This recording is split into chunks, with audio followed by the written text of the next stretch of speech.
नमस्कार।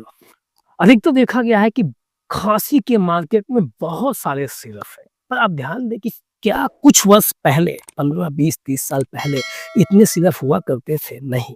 आपने देखा होगा कि जब भी किसी को खाँसी होती थी, हमारे घर में काढ़ा बनता था और काढ़ा आयुर्वेद द्वारा ही बनता है, अनेक-अनेक चीज़ों से बनता था और हम वो काढ़ा पी के अपने आप को ठीक कर लेते थे।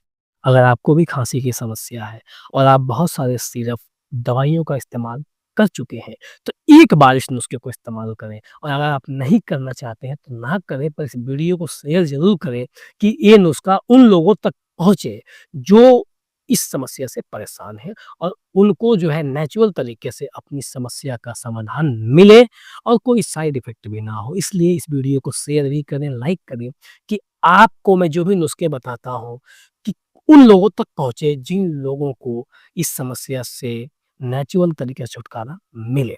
आपको करना क्या है? आपके घर में ही चीज़ें हैं, अदरक आपके घर में है, शहद आपके घर में है, काली मिर्च आपके घर में है। करना कुछ नहीं है, आधा से 1 चम्मच अगर छोटे बच्चे हैं, 18 साल से कम उम्र के तो आधा चम्मच ही लेना है अदरक का रस, 1 चम्मच शहद लेनी है और छोटे वाले चम्मच से आधा चम्मच जो है काली मिर्च का पाउडर लेना। इसको मिक्स कर लेना है और रात को सोते समय ध्यान दें आप रात को सोते समय, दिन में इस्तेमाल नहीं करना है। जब रात में आपको सोना हो, इस नुस्खे को मुँह में रख लें और धीमे-धीमे इसको अंदर ले आएँ। इससे क्या होगा कि जो आपको खाँसी की समस्या होगी 4-5 दिन आप नेचुरल तरीके से अपने आप को बहुत ही ज़बरदस्त इसको आप अंदर लें और आप देखें इसको 3 दिन लगातार यूज़ करके जो आपकी खाँसी की समस्या हो, कितनी पुरानी खाँसी की समस्या हो, जड़ से खत्म हो सकती है।